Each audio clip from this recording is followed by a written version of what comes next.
ओम शांति। आज 3 मई 2024 के ईश्वरीय मधुर महावाक्य। बाप दादा बोले, मीठे बच्चे, इस दुखधाम को जीते जी तलाक दो, क्योंकि तुम्हें सुखधाम में जाना है। प्रश्न, बाप बच्चों को कौन सी एक छोटी सी मेहनत देते हैं? उत्तर, बाबा कहते, बच्चे, काम महाशत्रु है, इस पर विजय प्राप्त करो। यही तुम्हें थोड़ी सी मेहनत देता हूँ। तुम्हें संपूर्ण पावन बनना है। पतित से पावन अर्थात पारस बनना है। पारस बनने वाले पत्थर नहीं बन सकते। तुम बच्चे अभी गुलगुल बनो, तो बाप तुम्हें नैनों पर बिठाकर साथ ले जाएंगे। ओम शांति। रूहानी बाप रूहानी बच्चों को समझाते हैं। यह तो बच्चे ज़रूर समझते हैं, हम ब्राह्मण ही है जो देवता बनेंगे। यह पक्का निश्चय है ना। टीचर जिसको पढ़ाते हैं ज़रूर आप समान बना देते हैं। यह तो निश्चय की बात है। कल्प कल्प बाप आकर समझाते हैं। हम नरकवासियों को स्वर्गवासी बनाते हैं। सारी दुनिया को बनाने वाला कोई तो होगा ना। बाप स्वर्गवासी बनाते हैं, रावण नरकवासी बनाते हैं। इस समय है रावण राज्य, सतयुग में है राम राज्य। राम राज्य की स्थापना करने वाला है तो ज़रूर रावण राज्य की स्थापना करने वाला भी होगा। राम भगवान को कहा जाता है। भगवान नई दुनिया स्थापन करते हैं। ज्ञान तो बहुत सहज है, कोई बड़ी बात नहीं है, परंतु पत्थर बुद्धि ऐसे है जो पारस बुद्धि होना ही असंभव समझते हैं। नरकवासी से स्वर्गवासी बनने में बड़ी मेहनत लगती है, क्योंकि माया का प्रभाव है। कितने बड़े बड़े मकान 50 मंजिल 100 मंजिल के बनाते हैं। स्वर्ग में कोई इतने मंजिल नहीं होती। आजकल यहाँ ही बनाते रहते हैं।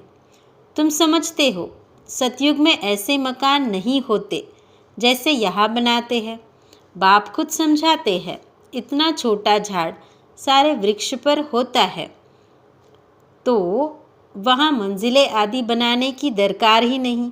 ढेर की ढेर ज़मीन पड़ी रहती है। यहाँ तो ज़मीन है नहीं, इसलिए ज़मीन का दाम कितना बढ़ गया है। वहाँ तो ज़मीन का भाव लगता ही नहीं। न म्यूनसिपल टैक्स आदि लगता है। जिसको जितनी ज़मीन चाहिए ले सकता है। वहाँ तुमको सब सुख मिल जाते हैं, सिर्फ एक बाप की इस नॉलेज से। मनुष्य 100 मंजिल आदि जो बनाते हैं उसमें भी पैसे आदि तो लगते हैं ना। वहाँ पैसे आदि लगते ही नहीं, अथाह धन रहता है। पैसे का कदर नहीं। ढेर पैसे होंगे तो क्या करेंगे? सोने हीरे मोतियों के महल आदि बना देते हैं। अभी तुम बच्चों को कितनी समझ मिली है। समझ और बेसमझ की ही बात है। सतो बुद्धि और तमो बुद्धि। सतो प्रधान स्वर्ग के मालिक, तमोगुनी बुद्धि नर्क के मालिक। यह तो स्वर्ग नहीं है, यह है रौरव नर्क। बहुत दुखी है, इसलिए पुकारते हैं, हे भगवान। भगवान को फिर भूल जाते हैं। कितना माथा मारते, कॉन्फ्रेंस आदि करते रहते हैं कि एकता हो जाए, परंतु तुम बच्चे समझते हो यह आपस में मिल नहीं सकते। यह सारा झाड़ जड़जड़ीभूत है, फिर नया बनता है। तुम जानते हो कलयुग से सतयुग कैसे बनता है। यह नॉलेज तुमको बाप अभी ही समझाते हैं। सतयुगवासी सो फिर कलयुगवासी बनते हो, फिर तुम संगमवासी बन सतयुगवासी बनते हो। कहेंगे इतने सब सतयुग में आ जाएंगे? नहीं, जो सच्ची सत्यनारायण की कथा सुनेंगे वही स्वर्ग में जाएंगे, बाकी सब शांतिधाम में चले जाएंगे। दुखधाम तो होगा ही नहीं। तो इस दुखधाम को जीते जी तलाक देना चाहिए। बाप युक्ति तो बताते हैं, कैसे तुम तलाक दे सकते हो। इस सारी सृष्टि पर देवी देवताओं का राज्य था। अभी फिर बाप आते हैं स्थापना करने। हम उस बाप से विश्व का राज्य ले रहे हैं। ड्रामा प्लान अनुसार चेंज ज़रूर होनी है। यह है पुरानी दुनिया, उसको सतयुग कैसे कहेंगे? परंतु मनुष्य बिल्कुल समझते नहीं है कि सतयुग क्या है। बाबा ने समझाया है, इस नॉलेज के लायक वह है जिन्होंने बहुत भक्ति की है, उन्हें ही समझाना चाहिए। बाकी जो स्कूल के होंगे नहीं वह समझेंगे नहीं, तो फिर ऐसे ही टाइम वेस्ट क्यों करना चाहिए। हमारे घराने के ही नहीं है तो कुछ भी मानेंगे नहीं, कह देते हैं आत्मा क्या परमात्मा क्या, यह मैं समझना ही नहीं चाहता हूँ। तो ऐसे के साथ मेहनत क्यों करनी चाहिए। बाबा ने समझाया है, ऊपर में लिखा हुआ है भगवान वाच, मैं आता ही हूँ कल्प कल्प पुरुषोत्तम संगम युग पर और साधारण मनुष्य तन में, जो अपने जन्मों को नहीं जानता है। मैं बतलाता हूँ, पूरे 5000 वर्ष का पाठ किसका होता है, हम बता देते हैं।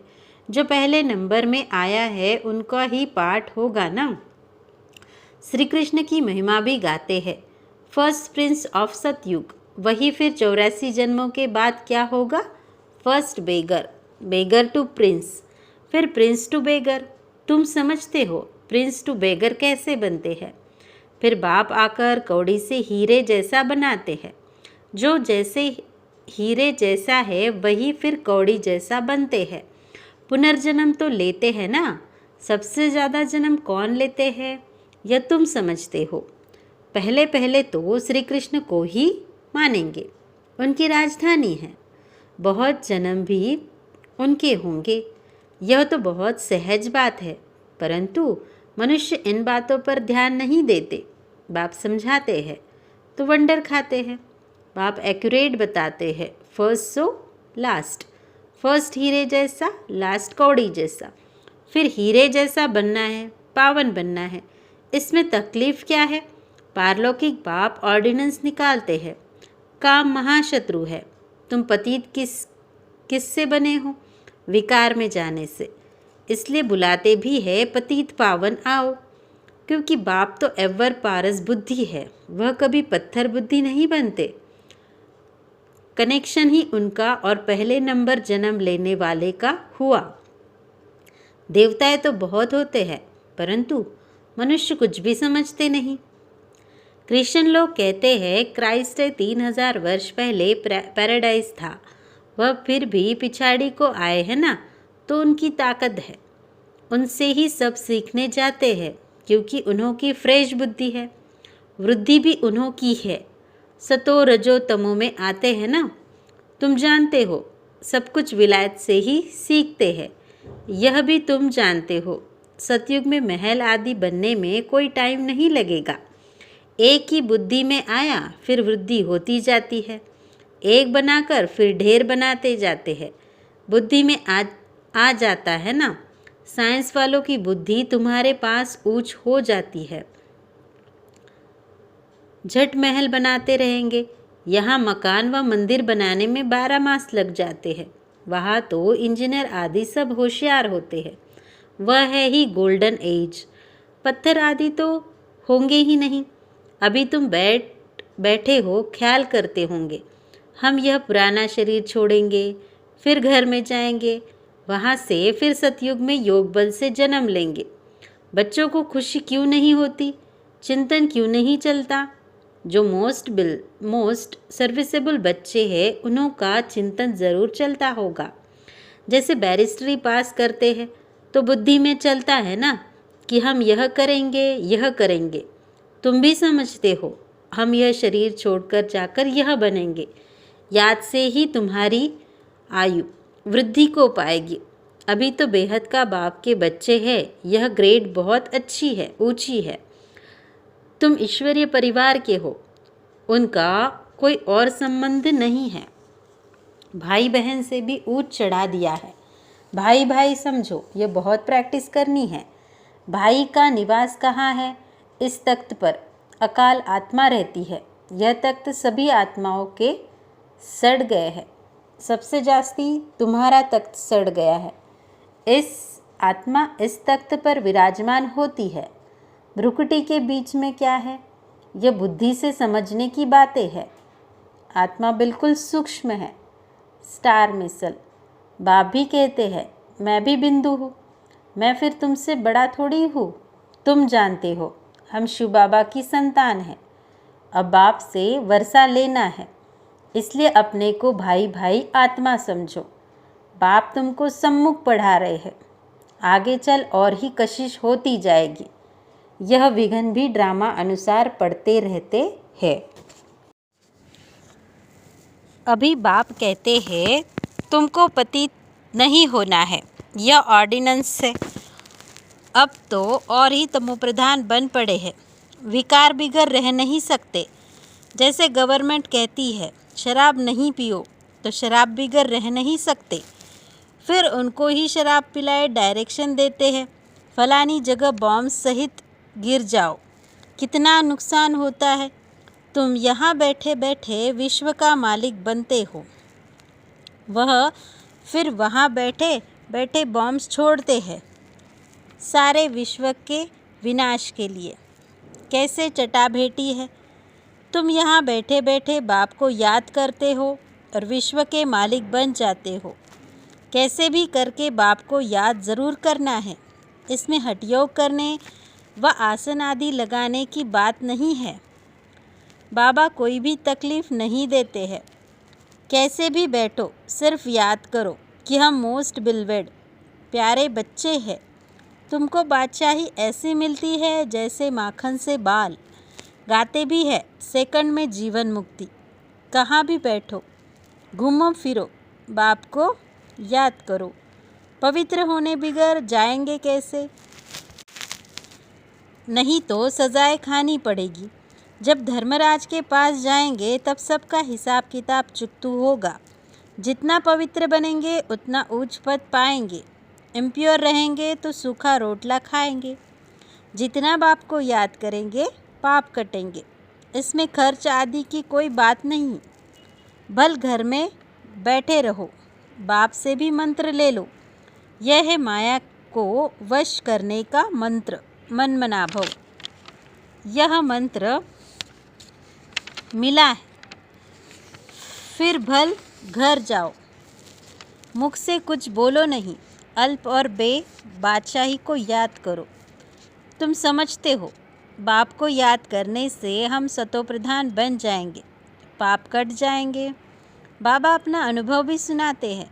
भोजन पर बैठता हूँ, अच्छा हम बाबा को याद कर खाते हैं, फिर झट भूल जाता हूँ, क्योंकि गाया जाता है जिनके मत्थे मामला। कितना ख्याल करना पड़ता है। फलाने की आत्मा बहुत सर्विस करती है, उनको याद करना है। सर्विसेबल बच्चों को बहुत प्यार करते हैं। तुमको भी कहते हैं इस शरीर में जो आत्मा विराजमान है उनको याद करो। यहाँ तुम आते ही हो शिव बाबा के पास, वहाँ बाप से नीचे आए हैं, बाप वहाँ से नीचे आए हैं। तुम सबको कहते भी है हो भगवान, भगवान आया है, परंतु समझते नहीं। युक्ति से बताना पड़े। हद और बेहद के दो बाप है। अब बेहद का बाप राजाई दे रहे हैं। पुरानी दुनिया का विनाश भी सामने खड़ा है। एक धर्म की स्थापना अनेक धर्मों का विनाश होता है। बाप कहते हैं मामेकम याद करो तो तुम्हारे पाप भस्म हो जाएंगे। यह योग अग्नि है जिससे तुम तमोप्रधान से सतोप्रधान बन जाएंगे। यह तरीका बाप ने ही बताया है। तुम बच्चे जानते हो बाप सबको गुलगुल बनाकर नयनों पर बिठाए ले जाते। कौन से नयन? ज्ञान के। आत्माओं को ले जाते हैं। समझते हो जाना तो ज़रूर है। उनसे पहले क्यों न बाप से वर्षा तो ले ले। कमाई भी बहुत भारी है। बाप को भूलने से घाटा, फिर घाटा भी बहुत है।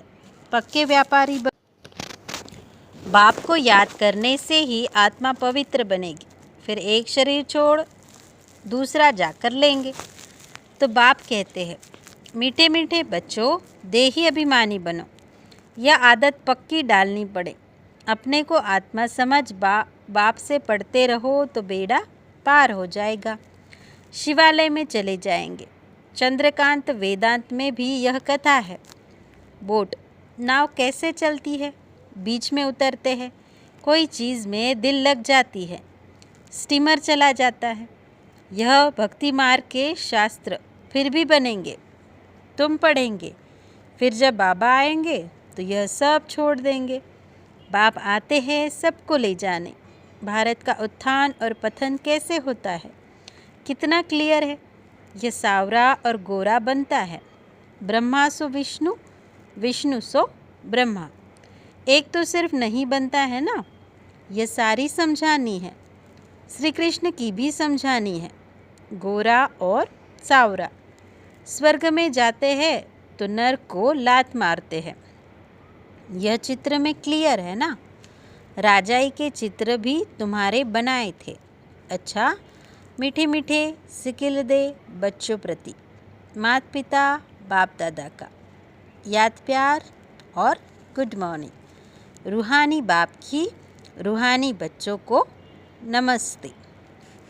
आज के मुरली में धारणा के लिए मुख्य सार। पहला, बाप के ऑर्डिनेंस को पालन करने के लिए हम आत्मा भाई भाई है। भ्रुकुटी के बीच में हमारा निवास है। हम बेहद बाप के बच्चे हैं। हमारा यह ईश्वरीय परिवार है। इस स्मृति में रहना है। देही अभिमानी बनने की आदत डालनी है। दूसरा, धर्मराज की सजाओं से छूटने के लिए अपने सब हिसाब किताब चुकतू करने हैं। माया को वश करने का जो मंत्र मिला है उसको याद रखते सतो प्रधान बनना है। आज के मुरली में वरदान।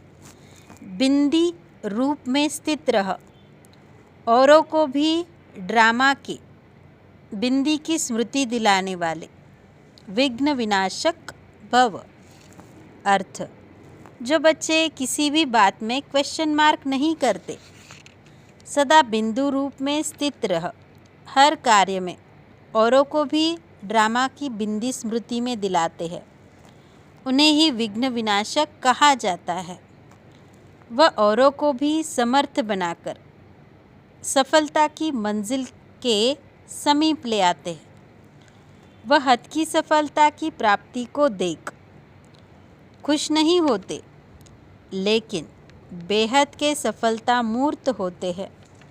सदा एक रस एक श्रेष्ठ स्थिति में स्थित रहते हैं।